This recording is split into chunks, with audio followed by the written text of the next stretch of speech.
All right, welcome to the July edition of 2018 Mini Sculpting Super Show Patreon Hangout. It's just me right now, so I'm going to go ahead and get a little sculpting done.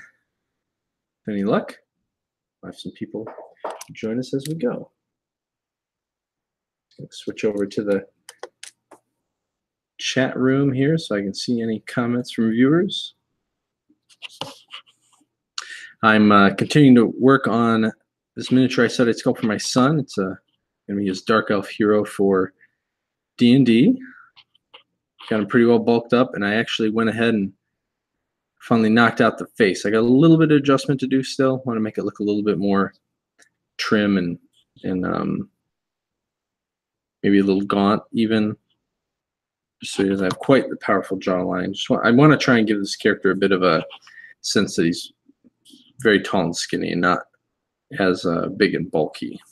So got to do slight little details and tweaks like that in order to make that happen. But now I'm kind of to the point where I need to start just bulking out some of the general detail of his armor. Just to, sometimes you got to do that when you're not sure where you're going to take a miniature. In this case, I have general notes of what this character has to have. He's got to have a crossbow, 2 daggers, short sword, maybe some pouches, quiver for the bolts. And he's going to have longer hair and studded leather armor, tall and thinnish elven. It's all for my son. He gave me a little brief. He's very particular about things he likes, as I guess we all are when we're making our own characters and stuff. So I did a little bit of research, but I didn't do any sort of specific concept art or drawing. So I'm kind of flying a little bit blind, and I don't usually like to sculpt that way, but it's a good exercise. And since this isn't for a client or anything, and I have time to make adjustments, there's no time crunch or anything. It's good practice for me to try and maybe do a little bit of concepting on the fly. So I'm just going to throw on some pieces that can maybe reference elements of armor. Might adjust the shape. I like the idea of having armor that comes down to a point like this. It's kind of neat, but it's not super practical, I guess, unless there's maybe some articulation here that would keep that piece flat and not, stab into the guy's stomach or groin area. But I don't know. It's always been a little bit of a give and take in my mind when I was sculpting a miniature. Like how important is it to make the stuff look super realistic? I mean, they're very small, and I try and do a good job of making stuff look be somewhat realistic, but at the same time, I think it's, at least for me, it's a little more important to make something look good, look cool. And so even if it might not always be the most practical thing, I think sometimes it's worth it just to make sure something looks fun and interesting. Hey, welcome to the live stream here. Now, one thing I'm going to have to be very mindful of, and I think I'm already kind of messing that up a bit, is if I want to make sure this guy looks somewhat trim, I need to be very careful about adding on these extra bits of material, even though, it would add thickness to him. This is, again, one of the things, it's a little bit different than what I was talking about exactly, but the idea that, this leather or whatever the armor is would have a certain thickness to it, and it does make a person bulkier. But in this case, I'm actually going to probably try and keep the armor much more in line and in thickness shape with the character's underlying physique, because that will allow me to make sure that he looks kind of maintains the right build. So I'm just going to blend this in, because I don't want him getting any bulkier. I don't mind him getting a little thicker front to back, because when a miniature is molded, no matter how good the mold maker is, you will get some slight compression front to back just because of the mold making process. So it's actually not a bad idea if a character gets a little thicker front to back. But left to right, it'll be basically what you see right here. Welcome to the live stream, guys. Feel free to ask questions in the chat. I'll try and remember to look over there and answer them. You can just see what I'm working on. Okay. I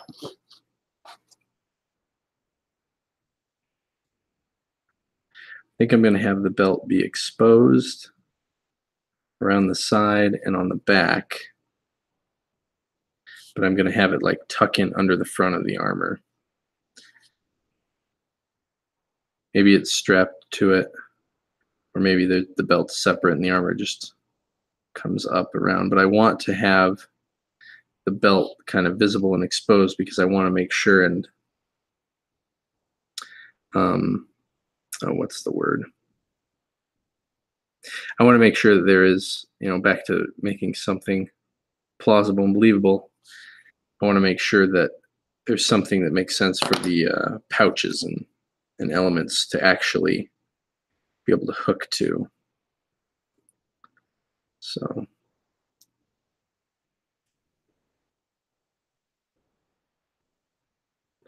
think I might make the belt a little bigger though.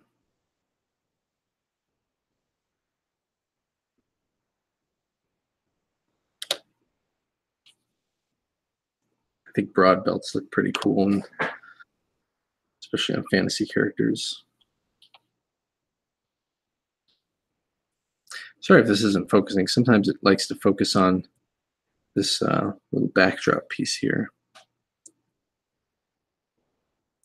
Just going to add a little tube of clay to extend down the length of this belt because I was cutting it out of pre-existing material before.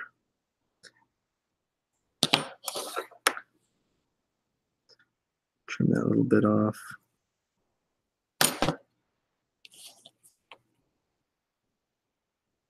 Feels good to finally be letting go on this character. I've kind of been in a holding pattern for a while, just been like over analyzing and second guessing myself and letting that hold me back from just sculpting on it. And I have no idea if what I'm doing right now will look good or be the right choice, but I can always fix it. And sometimes the more important thing is just to get moving on a sculpt, especially if you don't have the a specific concept in hand. You can sit there and just dwell on things forever.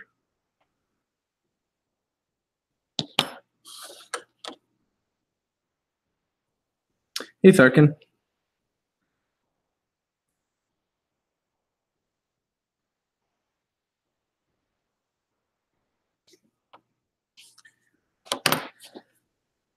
So this is going to be studded leather armor, and I'm going to try and make it a bit traditional, but I'm going to do a few probably like fantasy liberties, make some slightly weird articulated leather pieces, so it's not just one sheet with studs on it.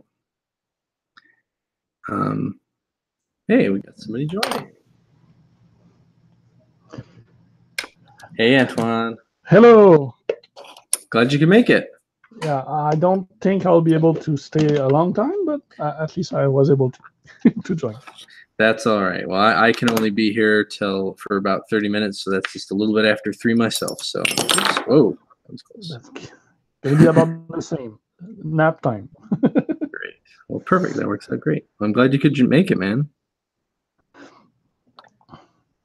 I was just telling everybody about my kind of thought process and sculpting of what I'm working on here while I was feeling dead air.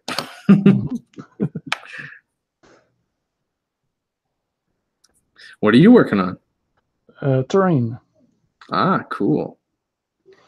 It's always my dream to have a bunch of terrain, but I don't particularly like to make it myself. It's not my thing. Yeah. And then I don't really have much place to put it, so I've never collected too much. But man, it makes playing the miniature game so much more fun. I totally agree.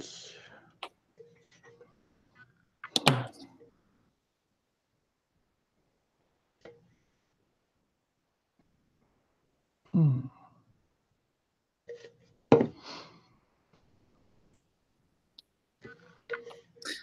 So I'm just trying to refine my belt here a little bit. But I should probably not focus on it too much because I really need to add more elements on so I know what the rest of this armor is going to look like before I spend tons of time committing. What is that for? This is my son's miniature that okay, that's one of his. Yeah. I'm gonna start powering through it. I need to get it off my plate. Focus on other things. That was actually one reason why I like Fimo more than green stuff. I like them both. They're both great for sculpting, but one of the reasons that I think I started to gravitate to this is one of the ways you really need to sculpt to be quick when you're working in green stuff is you sculpt multiple figures at once. And I've always been terrible at that. And you do that because I'm not saying this to you because I know you know Antoine. I'm just saying for anybody who doesn't know. Yeah. But when your putty's curing, you set the miniature aside, and you get another one, you sculpt on it, and then you set it aside, let it cure, and then you can go back and forth. But I was always really bad about that. I get so focused on one, I just want to keep working on the one. And I waste a lot of time. And but with Fimo came out, or when I started using it, I should say, I was able to really focus in on that single miniature and work, as long or as little as I needed. Never had to wait for anything to cure.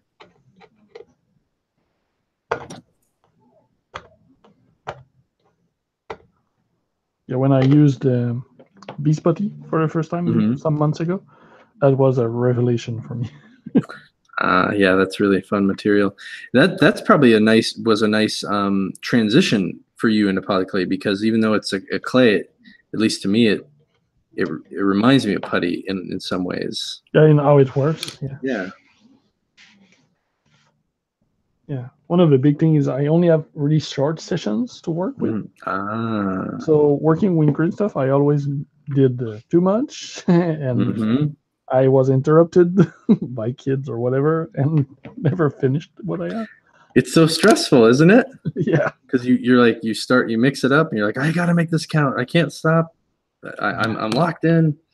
And you cannot start something too big, because if you do, and you're interrupted, there's too much putty. It's not placed. It's not working. That's absolutely right. Yeah. Yeah, I found myself shying away from working at certain times. If I knew that I wasn't going to have time, I guess I can't sculpt, even though, I could have taken 15 minutes, but I thought I would need half an hour. Yep. It would just always get in the way. Let's see.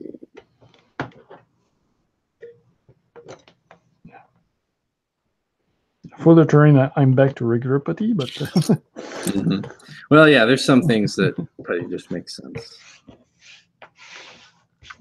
That's good. What's that going to be for? World of Twilight. That's what's it called? UK company. Michael, is his name Michael? Yeah, Michael Torp. Torp, yeah. Yeah. I can't remember when I first heard of him. I think it was in the mini sculpting group a long time ago. That's possible. He's been out there for a while. Yeah, I remember when he first started all that, and I was like, wow, look, he's doing it. Yeah, I did. Cool. I participated in a terrain contest some months ago, and I'm doing the rest of that piece. Gotcha. Very cool. Well, I did the piece itself is done, but I'm doing accessories to be recasted to do more terrain. So that's what I'm working on right now, like doors and stuff like that to cast. Very cool.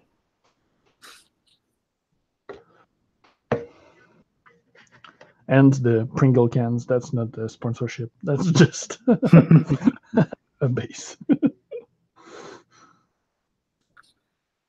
They make great terrain pieces. Well, yeah, the other piece, I have it right there.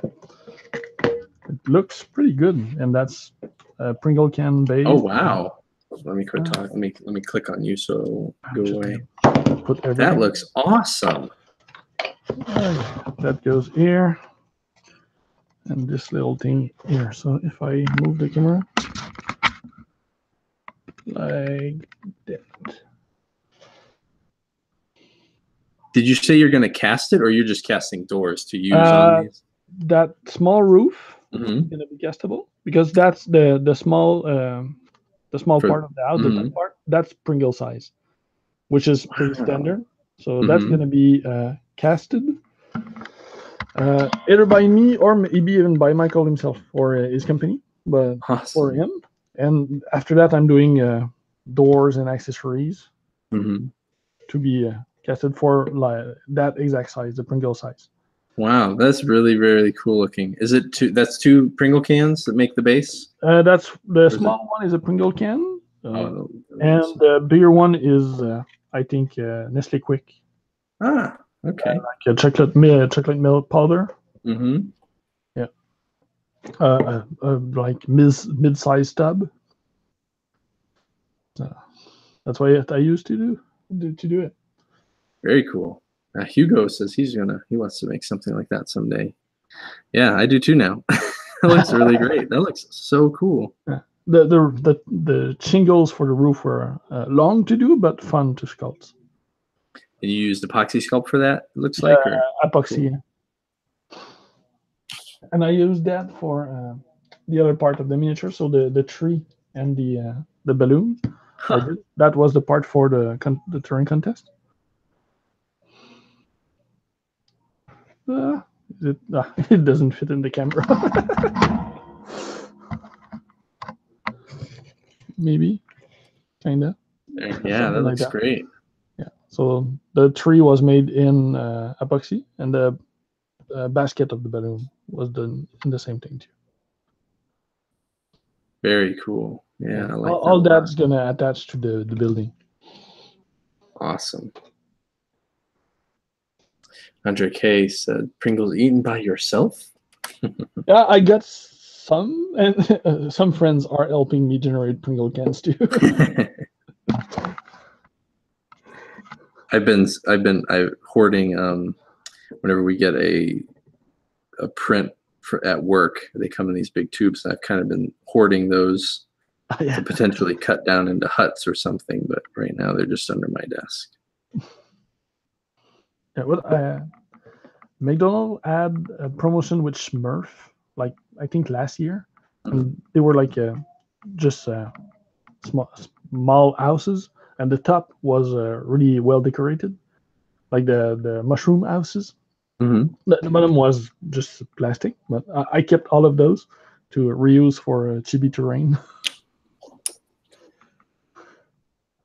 Very cool. I move my camera. I'm like not being in. There we go.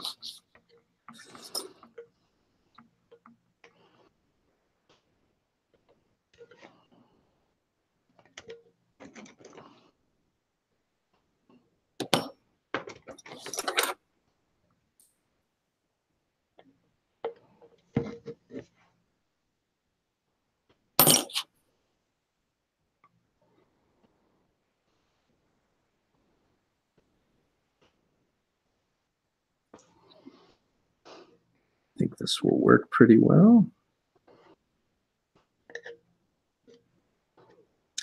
I actually don't need to worry about putting too much detail on this side because his hand is going to be covering it up and the crossbow will be there, but it's still usually a good idea to get things in place just in case they aren't right up the way you think they will be.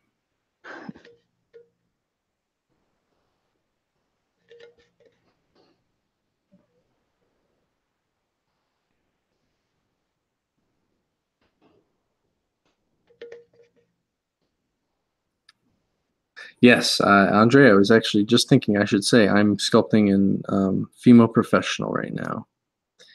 And this is, the color is just, it's a mix of white and black just to get this kind of neutral gray color, but you can use any plain by itself or mix any other ones you want. But I like having a neutral gray. It photographs very well. And then when you turn it to black and white, I take a lot of my photos and I change it to black and white just to kind of make everything look nice and consistent. so you can see the details easier.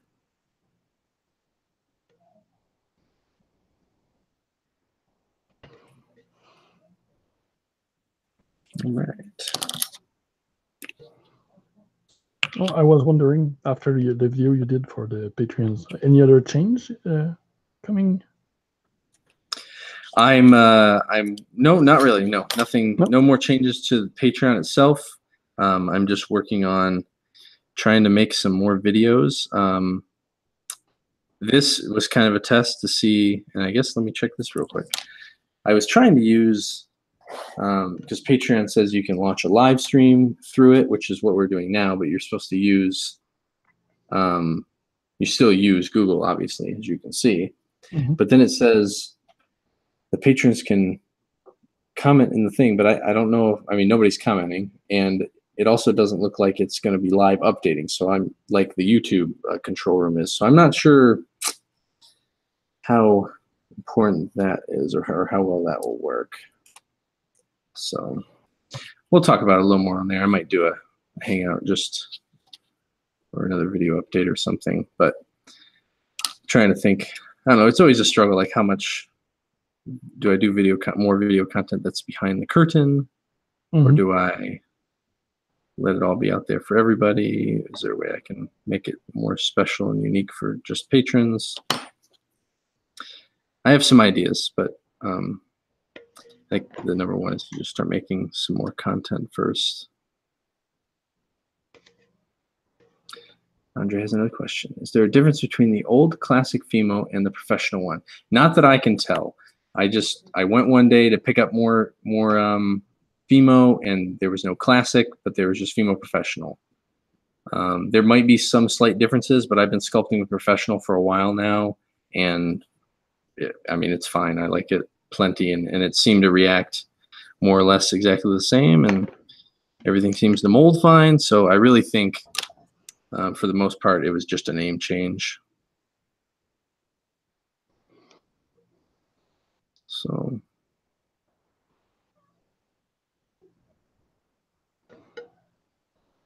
did you have any thoughts or something that you would like to see from the Patreon, Antoine?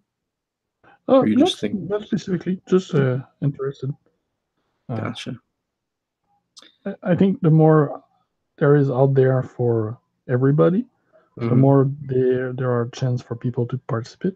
So yeah, the one thing that I'll tell you immediately that I was thinking of that I might end up changing is making the Hangouts be patron only, and maybe I'll post them up later just so people can see them still.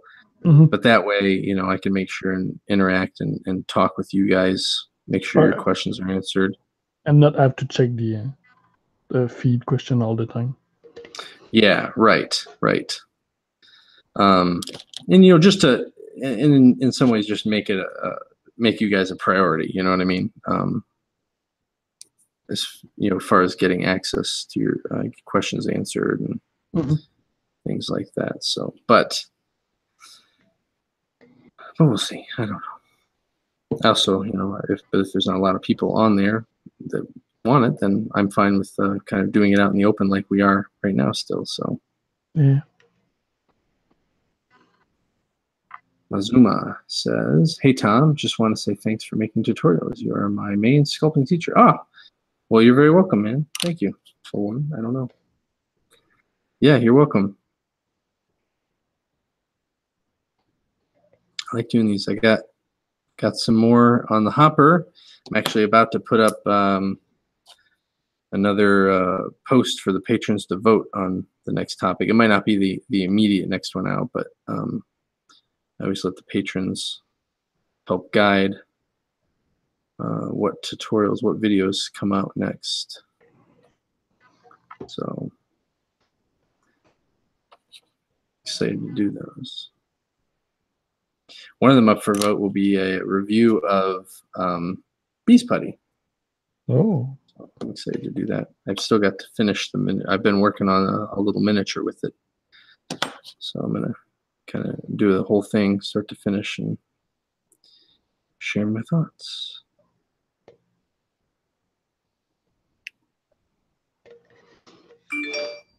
That's probably one of the number one things people ask me about is, materials, and that one keeps coming up, which is good for what's his name? Is it Stefan?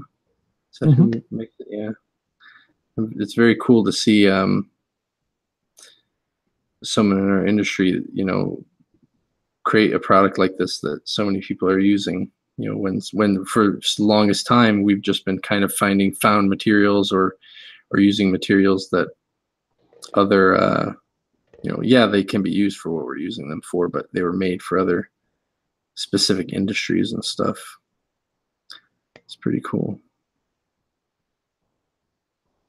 Yeah, like green stuff was plumbing putty or something like that. Yeah, green stuff was plumbing putty, and I mean, I'm using clay now, but it wasn't specific for little miniatures and everything. So, I mean, obviously it works. It's all sculpture, but his stuff, he's developed it specifically for us as miniature sculptors. So he's, obviously considering our needs in ways that other material makers aren't, even if, the materials can work. Yeah.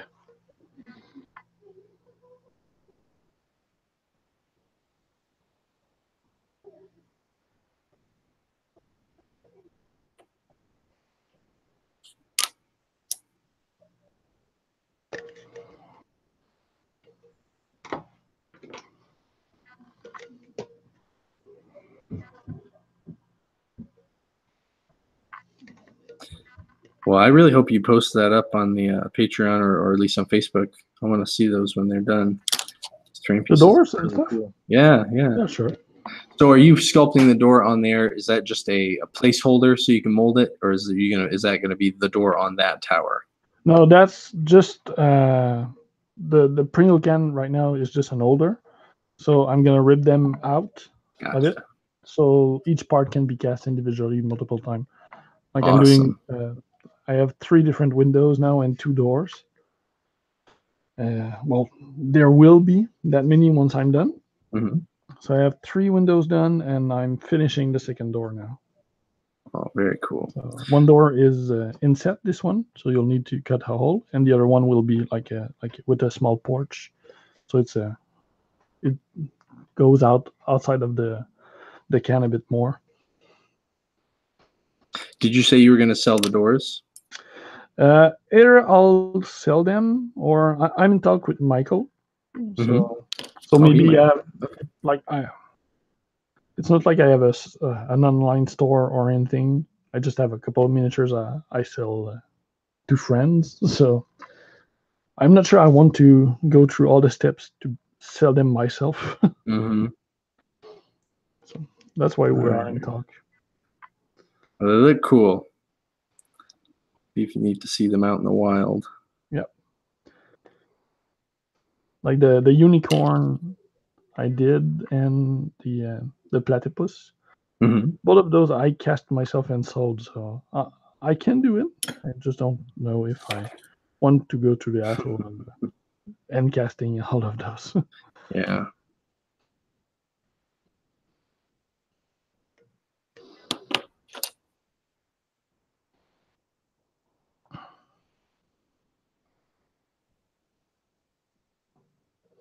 Depending on cost and everything. Yeah. It might be easier to just sell them through the official Twilight website. Absolutely.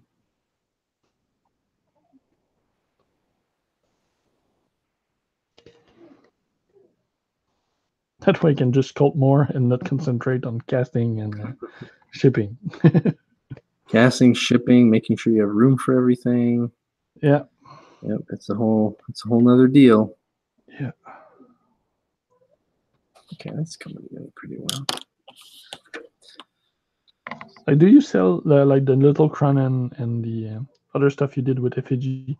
Is it all at your place, or? Yes, but my store is down at the moment. I need to get it up. I'm switching. What's the name? The service that's going to run it.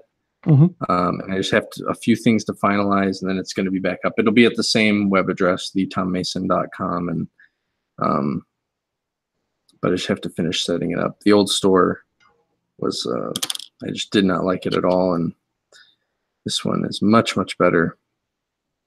And so, but I just haven't had a chance to finish getting it set up yet. But I'm going to try to have it up this week. So I've had a lot of people start to ask me. How to get the goblins, probably. Yeah, yes. And I need to start on more of those. One of the reasons I'm trying to finish this guy.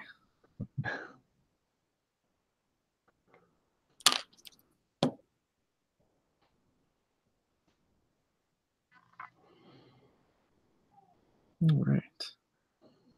I'm glad I kind of pushed through and started doing some of these details on this guy because I was kind of getting stuck inside my head on where I wanted to go with it. These look pretty good.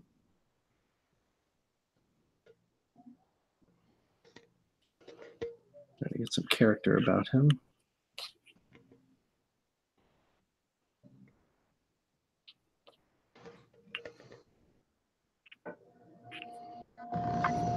He's got 2 daggers on his right side. Shorts are on his left side. Man, he wants me to do tons of equipment. I hate doing lots of equipment. It takes so long. I'll find a way to do some tricks to save some time.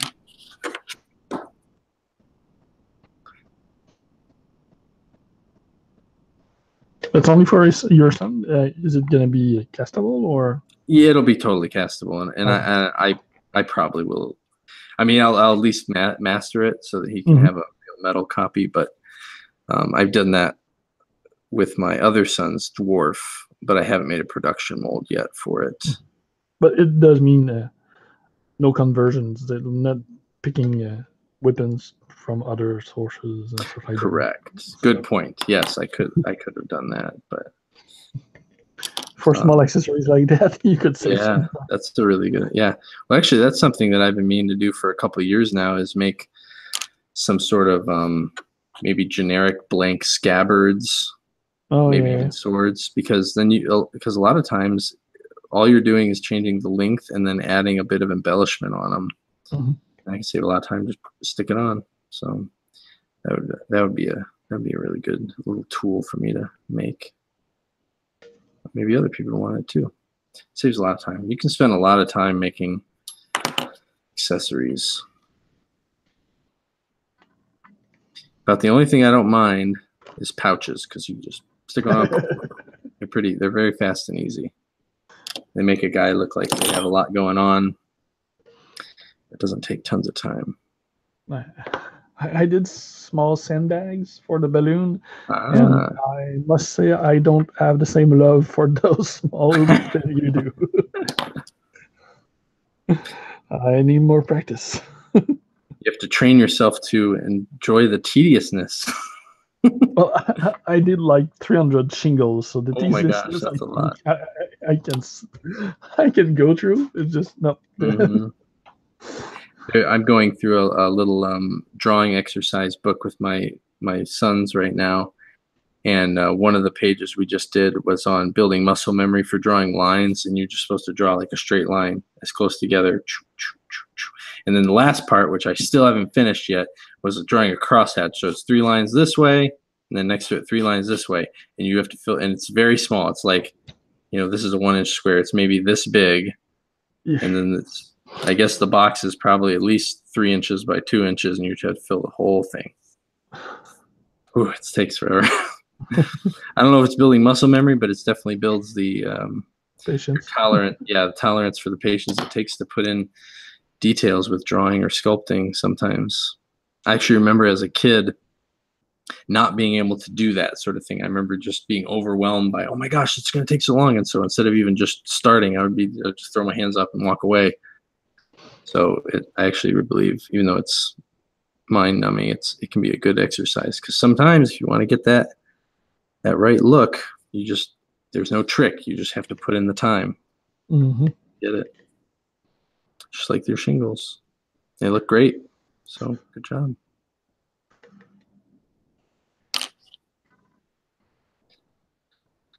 All right. Well, it's about time. I got to hop off. If anybody has any last questions in the chat, I'll answer them real quick. Otherwise, Thank you very much for watching. Hope you learned some stuff, and thanks all of you for being here. So I had a reason to where I had to sculpt this guy. I couldn't put it off anymore. So, okay, well, thanks for joining me, Antoine. I'm glad you could make it, and it was a lot of fun seeing what you were working on as well. Yeah, well, thanks for doing it on the weekend also after missing last Wednesday. Yeah. I might try and do a few more on the weekend. Oh, one more question, it looks like. Oh, Savage Forge Minis. You don't need to ask me anything. You know probably more than I do. Hey, Tom, just nipped in to say hi. Goodbye and see you. Good to see you. Greetings. Yeah, good to see you too, Dennis. You guys should all check out Dennis's work at Savage Forge Minis. He's awesome. He did a bunch of work, creature work, especially for me when I worked at MegaCon Games. He did the Kraken miniature for Myth. One of the coolest miniatures I've ever seen. So he did Big Cyclops. I think a couple other things. Can't remember, but those two, great job. So, all right. Well, thanks for everybody for joining, and I hope I'll see you next month when we do this again. Have a good one.